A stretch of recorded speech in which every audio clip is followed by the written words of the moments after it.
I'm back. Did you miss me? I know some of you are thinking, Brian, where have you been? Well, I've been performing shows, lots and lots of shows. Okay, I have to confess, I've been mainly napping, mostly napping. But nonetheless, I'm here back in my studio now, ready to teach all of you a really cool self-working card trick. And this one is super fun, and I hope you like it. So let's get right into it. Are you ready? Deck of cards.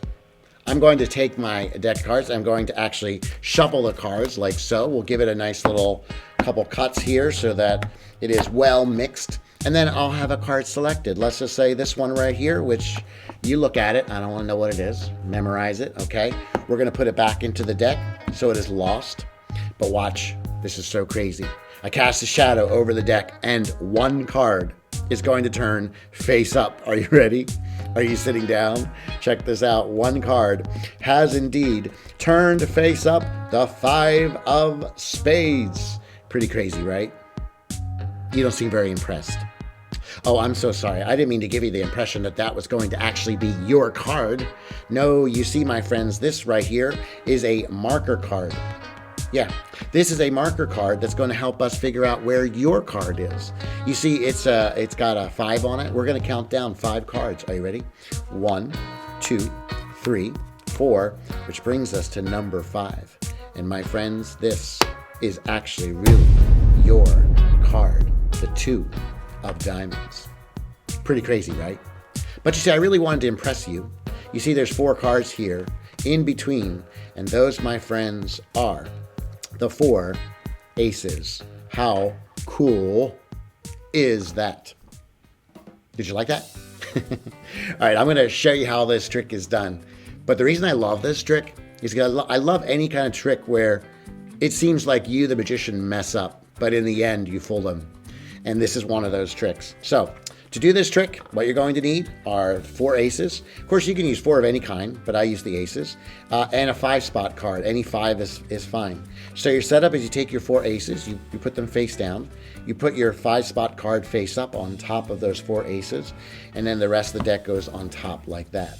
Once this is like this, you're set and ready to go. You can put the deck of cards in a box and then take it out when you're ready to perform. It's set and ready to go. So now what you're going to do is you can do a false shuffle as long as you don't change the bottom section of the deck. And you also want to make sure you don't reveal a face-up 5 at the bottom of the deck as well. So even if you can do a riffle shuffle where you control the bottom, it's probably not a good idea because your audience will see a 5 go by. And so you don't want to do that. So what I do is I do an overhand shuffle where I take a middle block of cards out from the middle of the deck, and then I just shuffle them on top. And if you do that, it actually does not change the 5 or the aces at the bottom of the deck. Again, you just take a middle block, take it out, and you just shuffle them on top. So long as you're not changing those bottom 5 cards, you're good. And I would practice this a few times so that, it doesn't look like you're taking forever to get that block of cards out. But that's basically it. You're just taking a middle section of cards out and you're shuffling them on top. And again, that doesn't change the fact that there's a 5 and the 4 aces underneath. Okay? Now, I did that, and then I went into a false triple cut where I take the top 1/3, I put it to my left, and then I take the next middle 1/3, I put it in the middle, and then I put the bottom 1/3 to my right, and then I pick up the piles from left to right. I put the left pile on top of the middle, on top of the bottom. And when you do that, it doesn't actually change the order of the cards. But when done quickly enough, it looks pretty good. And if you do this in conjunction with the shuffle, so you do an overhand shuffle followed by this right here, it just looks like a nice little shuffle without affecting the bottom section of the deck. Now, what you're going to do is you're going to allow a volunteer to choose a card. And what I do is you want to make sure you spread the cards so that they only choose from the top half or top 30 cards.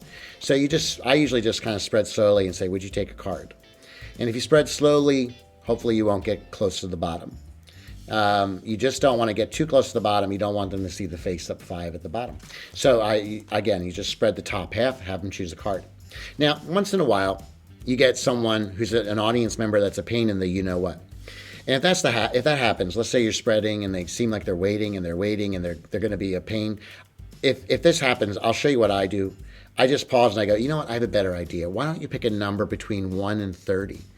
And they pick a number, let's say 14, and then you count down to the whatever the 14th card is. Let's just say whatever this would say where this is 14, and you slide that forward and say, take that card, look at it, memorize it, whatever.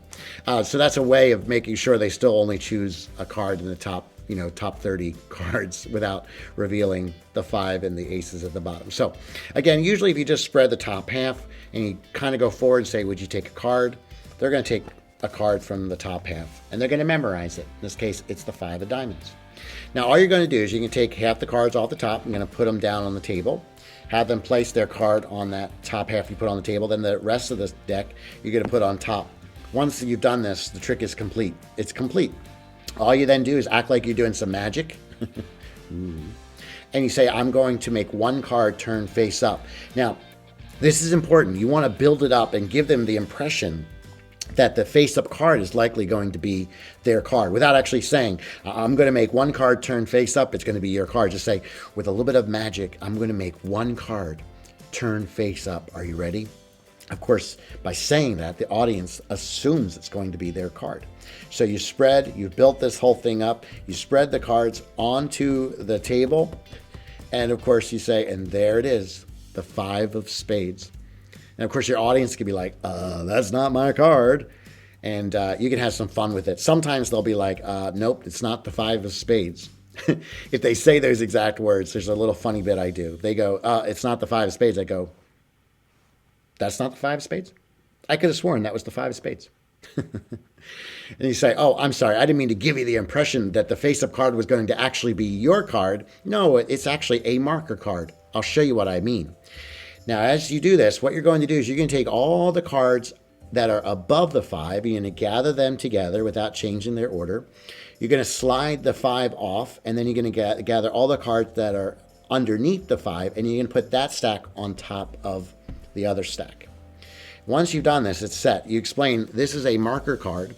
This is going to tell us how far down from the top of the deck your card is. Check this out.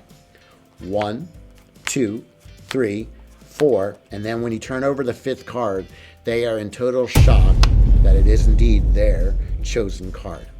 Now, I like to pause by putting their card down, and I push the rest of the deck aside, and I pause right here for a moment and let that just kind of sink in. That alone is pretty amazing.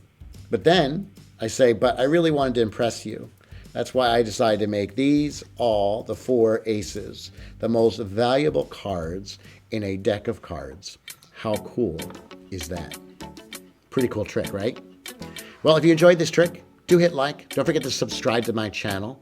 Over there, you may want to click on a video or two to continue to learn some more amazing magic tricks. So many tricks that are on this channel are totally free for you to enjoy and learn and grow as you become a better magician. So go and be amazing. And seriously, it's like 10 minutes past my nap time, so I gotta get going.